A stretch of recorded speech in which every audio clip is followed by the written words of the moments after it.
has US sent a team to Islamabad or Pakistan following the reports that there have been leaks of nuclear radiation in some of the secure Pakistani sites? I have nothing to preview on that at this time. नमस्कार, मी साक्षी पांचाळ आणि आपण पाहताय news अनकटचा हा special report. आजच्या special रिपोर्टमध्ये पाकिस्तानने जारी केलेला रेडिओलॉजिकल biological bulletin आहे त्याबद्दल आपण सविस्तरपणे बोलूयात. कारण पाकिस्तानने असा दावा केला आहे की आपण भारताकडून जे एअर स्ट्राईक्स केले आहेत त्यामध्ये आपण त्यांच्या न्यूक्लिअर बेसिसवर हल्ला केला आहे. खरं तर याबद्दल स्पष्टता आपण 12 मेला झालेल्या प्रेस ब्रीफिंगमध्ये केली आहे, जिथे आपल्या आर्मी ऑफिशियल AK भारती यांना जेव्हा पत्रकारांनी प्रश्न विचारला की आपण त्यांच्या किराणा हिल्सवरती अटॅक केला आहे का, त्यावेळेस ते म्हटले की खरंच किराणा हिल्सवरती त्यांचा न्यूक्लिअर बेस आहे का हे आम्हाला माहीतच नाही आहे. धन्यवाद तुम्ही माहिती दिल्याबद्दल. Thank you for telling us that Kirana Hill houses some nuclear installation. We did not know about it. Okay, and we've not hit Kirana Hills, whatever is there. Okay, I did not brief in my briefing yesterday. Thank you. बरं, मग त्याच दिवशी 12 मेला रात्री 8 वाजता भारताचे पंतप्रधान नरेंद्र मोदी संपूर्ण देशाला संबोधित करतात आणि त्यावेळेस ते म्हणतात की आतापासून आपण पाकिस्तानच्या ज्या पोकळ्या धमक्या आहेत त्यांना आपण घाबरणार नाही. आणि या सगळ्यांचा संबंध काय आहे तेच आजच्या स्पेशल रिपोर्टमध्ये सविस्तरपणे जाणून घेऊयात. दूसरा, कोई भी न्यूक्लियर ब्लैकमेल भारत नहीं सहेगा. न्यूक्लियर ब्लैकमेल की आड़ में पनप रहे आतंकी ठिकानों पर भारत सटीक और निर्णायक प्रहार करेगा. तर 6 आणि 7 मेच्या रात्री जवळपास 1:30 ते 2च्या दरम्यान आपण त्यांच्यावरती हल्ले केले आणि त्याला आपण नाव ठेवलं की ऑपरेशन सिंदूर. आता ऑपरेशन सिंदूरमध्ये आपण त्यांच्या 9 टेरर टेंट्सवरती अटॅक केला होता आणि ते सक्सेसफुल सुद्धा झालं होतं. त्यानंतरची ब्रीफिंग सुद्धा आपण पाहिली.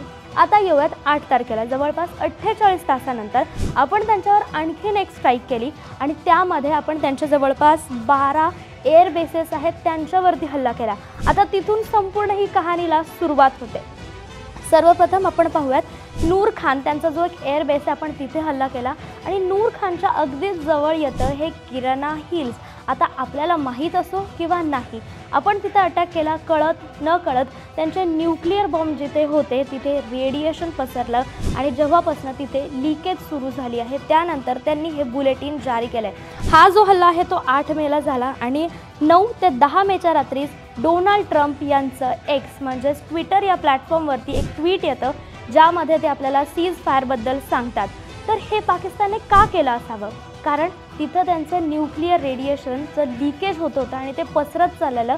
पाकिस्तानला तिथे लक्ष द्यायचं होतं म्हणून त्यांनी हे सीज फायर कदाचित साईन केलं असावं असं आपण म्हणूयात. आता हे जे नेमकं आहे हे सगळं आपल्यापर्यंत कसं पोहोचलं? एक साधारणशी वेबसाईट आहे, त्याचं नाव आहे फ्लाईट रेडार 24. एक सामान्य वेबसाईट आहे. तुम्ही आपण सगळेजण त्या वेबसाईटवर जाऊन बघू शकतात. तुम्ही आता स्क्रीनवरती वेबसाईट बघताय, त्यावरती आपल्या पूर्ण एअरवरती किती प्लेन्स फिरत आहेत ते सगळे दिसतात.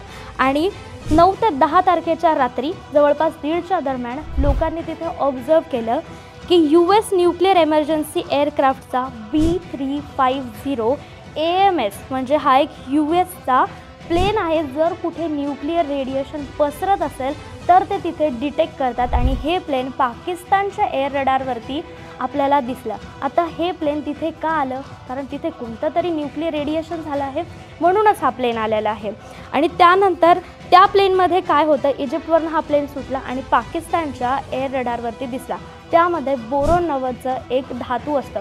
आता बोरॉन काय करतो की इजिप्तमध्ये एक नदी आहे नील रिव्हर, त्या नील नदीच्या इथे बोरॉन हा केमिकल भेटतो आणि तो न्यूक्लिअर रेडिएशनची जी एफिशियन्सी आहे ती कमी करतो. एक महत्त्वाचा मुद्दा आहे जो आपण सगळे बघत नाही आहेत, तो म्हणजे जर पाकिस्तानने मान्य केलं की त्यांच्या इथे जो न्यूक्लिअर रेडिएशन लीक झाला आहे तो आपल्या एअर स्ट्राईक्समुळे झाला आहे, तर पाकिस्तानसारखा देश जिथे अणुबॉम्ब आहे त्यांच्याकडे, त्यांनी इतकी कमी सुरक्षा का ठेवली की भारताच्या एका ब्राह्मोस मिसाईलच्या अटॅकवरून त्यांच्या न्यूक्लिअर रेडिएशन्सला हानी पोहोचली. आणि दुसरा मुद्दा म्हणजे ते म्हणतात की तिथे एक फ्यूल टेस्टिंग होत होती, त्या दरम्यान हे सगळं झालं आहे. तर तुम्ही इतकी कमी इनसिक्युरिटी का ठेवताय तिथे? कारण आत्तापर्यंत एक देश सांगते जपान, इतका मोठा देश, इतका विकसित देश, अजून त्यांच्याकडे न्यूक्लिअर म्हणजे अणुबॉम्ब नाही आहे. संपूर्ण जगामध्ये पाकिस्तानच एक असा देश आहे ज्यांच्याकडे न्यूक्लिअर बॉम्ब आहे आणि त्यांच्याकडे इतकी पण सुरक्षा नव्हती. न्यूक्लिअर बॉम्ब ठेवण्याच्या 3 पद्धती आहेत, म्हणजे 3 पार्ट्समध्ये डिवाइड करतात. तर आपल्या भारतामध्ये सुद्धा आपण 3 पार्ट्समध्ये डिवाइड करून ठेवलं आहे. पहिला असतो की जिथे रॉ मटेरियल ठेवतात आणि दुसरा असतो जिथे बॉम्ब जोडला जातो म्हणजे असेंबल केलं जातं आणि तिसरं असतं कॅरियर म्हणजे ज्याने आपण तो हल्ला करायचा आहे. आपण भारत 3 प्रकारे हल्ला करू शकतो, सबमरीन, जेट आणि तिसरा आहे आपण ट्रक्सने करू शकतो. पाकिस्तानकडे 2च आहेत, म्हणजे ते हवाई हल्ला करू शकतात, तो पण मिराज 3 आणि दुसरा आहे JF-7 जो त्यांना चायनाने दिला आहे आणि दुसरा म्हणजे ट्रक. आपण नूर खानच्या इथं जो अटॅक केला आहे तिथे त्यांचे सगळे ट्रक्स आणि टँक्स आपण उद्ध्वस्त केले आणि हाच आपला मोटिव्ह होता जे आपण पहिला प्रेस ब्रीफिंगमध्ये पाहिलं आणि दुसऱ्या प्रेस ब्रीफिंगमध्ये सुद्धा पाहिलं की आपल्याला फक्त त्यांचे एअर बेसेस आणि जिथं टेरर टेंट्स आहेत त्यांनाच अटॅक करायचा होता. आता त्यांचे ते दोन्ही उद्ध्वस्त झाले आहेत म्हणून त्यांनी तिथे जास्त लक्ष द्यायला सुरुवात केली आहे आणि ही बात आपल्याला एकदम ठामपणे पंतप्रधान नरेंद्र मोदी यांनी त्यांच्या 12 मेच्या संबोधनामध्ये म्हणजे भाषणामध्ये त्यांनी सांगितलं आहे की the act of terror is equal to act of war. यापुढे जर पाकिस्तानने काही केलं तर ॲक्ट ऑफ वॉर आम्ही लावू आणि या सर्वांमध्ये पुढे काय अपडेट्स मिळतील ते आम्ही न्यूज अँकरच्या माध्यमातून तुम्हाला सतत पोहोचवत राहू. धन्यवाद.